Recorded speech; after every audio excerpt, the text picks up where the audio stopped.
तो इसको 23 नवंबर 2020 को क्षमा करें, अरविंद केजरीवाल जी की सरकार ने दिल्ली में नोटिफाई करके गजट करके इंप्लीमेंट कर दिया है। देखिए, मैं गजट लेकर बैठा हुआ हूं, तो इधर आप विरोध कर रहे हैं, उधर आप गजट निकाल रहे हैं, ये तो उनका काम है। तो मैंने आपको विस्तार से बता दिया कि यूपीए सरकार के 10 साल में किसानों के सुधार पर मोदी सरकार के बराबर नहीं, कई बार तो कहा कि हम पेनाल्टी लगाएंगे अगर आप सुधार नहीं करेंगे तब। शरद पवार जी ने पत्र लिखा, मनमोहन सिंह प्रधानमंत्री है, प्लानिंग कमीशन ने पूरा विस्तृत पॉलिसी निर्देश दिया, उसको मालूम किया, कई कांग्रेस सरकार ने इंप्लीमेंट किया।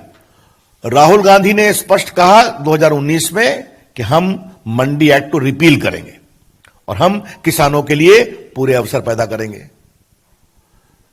तो आप करें तो देश किसानों का कल्याण, हम उसको तरीके से करें बातचीत करके, तो आप सड़कों पे आते हैं। ये है डबल स्टैंडर्ड्स, हम इसका जबरदस्त विरोध करते हैं। किसान कुछ निहित स्वार्थों के चंगुल में फंसा हुआ है। हम चाहते हैं देश के छोटे मंझोले किसानों को अपने उत्पाद के लिए नए नए अवसर मिलने चाहिए। और कुछ मैं क्लैरिफाई कर दूं, क्योंकि मैं देश का कानून मंत्री भी हूं, किसानों की जमीन न बिकेगी, न लीज पर ली जाएगी, न बंधक होगी। कॉन्ट्रैक्ट के बारे में अगर कोई सोचते हैं किसान, तो उनकी जमीन न तो बिकेगी, न बंधक होगी, न लीज पर ली जाएगी। The farmers land shall neither be on lease nor will be sold nor mortgaged. उनके जमीन पर कोई देनदारी नहीं बनेगी, वो बनेगी तो फसल पर जो कंपनियां आएंगी। हाँ, बल्कि मैं पढ़ ही देना चाहता हूं, section 8, sponsor prohibited from acquiring ownership right और making permanent modification on farmers land promises, उस सब विस्तार से लिखा हुआ है। क्लियर हो गया? दूसरा, आज जो देश में छोटे किसान हैं, मंझोले किसान हैं, अगर वो समय के अनुसार बदलना चाहते हैं, उनके अवसर क्यों नहीं मिलना चाहिए? आईटी विभाग के रूप में मैं इस विषय को देखता हूं। हमने किसानों के लिए एक नेशनल एग्रीकल्चर मार्केट नेम बनाया है, समझे आप, जिस पर किसान अपने को रजिस्टर कर सकता है, अपनी फसल बेच सकता है। सिर्फ आपको मैं कुछ आंकड़े देता हूं और देश के सामने आपके माध्यम से आना बहुत जरूरी है। अभी तक 21 प्रदेशों में 1000 मंडियों ने रजिस्टर किया है नेम पर। 1000 mandis of 21 states have started functioning after being registered on National Agriculture Market Portal.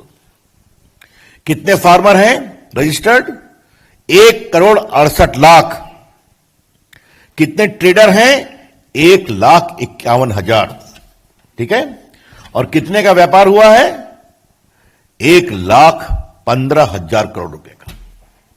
तो आपने देखा, हमने किसानों को एक डिजिटल मंडी दी, तो देश के तमाम मंडियां जुटी 1021 प्रदेशों में, 1,68,00,000 किसान जुटे और 1,15,000 का व्यापार किया है। आप अवसर देते हैं तो इस तरह से किसान उस अवसर के अनुसार अपनी इनकम को बढ़ाने के लिए और नए नए अवसर खोजता है। मैं सिर्फ आपको एक बात और बता के अपनी बात समाप्त करूंगा, बाकी तो सारे विषय आ गए हैं। ये हमने सिर्फ आपको 2 चीज मैं बता दूं। इस कानून के पारित होने के बाद भी हमने खरीफ में जो फसल होती है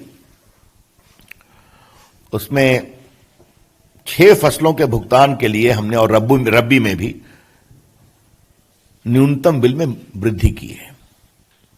और ये चर्चा मैंने बाद में कई बार ट्वीट भी की है, शायद पीयूष जी ने भी किया है, लेकिन यहां आपको बताना जरूरी है कि अभी नवंबर के अंत तक धान के पैडी प्रोक्योरमेंट 318 लाख टन हुआ है 60,000 करोड़ रुपए का। पैडी का प्रोक्योरमेंट जिसकी एमएसपी आती है वो 318 लाख टन हुआ है 60।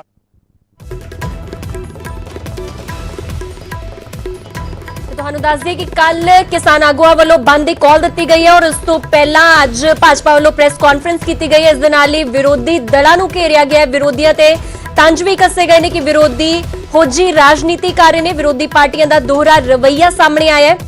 ਤਾਂ ਤੁਸੀਂ ਸੁਣ ਰਹੇ ਸੀ ਯੂਨੀਅਨ ਦੇ ਕਾਨੂੰਨ ਬਾਰੀ ਮੰਤਰੀ ਰਵੀ ਸ਼ੰਕਰ ਪ੍ਰਸਾਦ ਨੂੰ ਜੋ ਇਹ ਗੱਲ ਕਹਿ ਰਹੇ ਨੇ ਕਿ ਵਿਰੋਧੀ ਪਾਰਟੀਆਂ ਇਸ ਵੇਲੇ ਸਿਆਸਤ ਕਰ ਰਹੀਆਂ ਨੇ ਔਰ ਉਹਨਾਂ ਦਾ ਦੋਹਰਾ ਰਵੱਈਆ ਸਾਹਮਣੇ ਆਇਆ ਹੈ। ਇਸ ਦੇ ਨਾਲ ਹੀ ਉਹ ਸ਼ਰਦ ਪਵਾਰ ਦੇ ਉਹ ਲੈਟਰ ਦਾ ਵੀ ਜ਼ਿਕਰ ਕਰ ਰਹੇ ਨੇ ਜੋ ਕਿ ਜਦੋਂ ਸ਼ਰਦ ਪਵਾਰ ਖੁਦ ਖੇਤੀਬਾੜੀ ਮੰਤਰੀ ਸੀ ਤੇ ਉਹਨਾਂ ਵੱਲੋਂ तमाम ਸੂਬਿਆਂ ਦੇ ਮੁੱਖ ਮੰਤਰੀਆਂ ਨੂੰ ਲਿਖੇ ਗਏ ਸੀ ਔਰ ਕੁਝ ਅਜਿਹੇ ਹੀ ਖੇਤੀਬਾੜੀ ਬਾਰੇ ਪ੍ਰਸਤਾਵ ਉਹਨਾਂ ਵੱਲੋਂ ਰੱਖੇ ਗਏ ਸੀ। ਤਾਂ ਵਿਰੋਧੀਆਂ ਤੇ ਲਗਾਤਾਰ ਹੁਣ ਤੰਜ ਕੱਸਦੇ ਨਜ਼ਰ ਆ ਰਹੇ ਨੇ और तुसी सुन रहे सी रवि शंकर प्रसाद नू जो कि यूनियन लॉ मिनिस्टर ने और तुहानू दस दे कि कल भारत बंद दा सद्दा भी किसान जथेबंदियां वालों दिता गया है।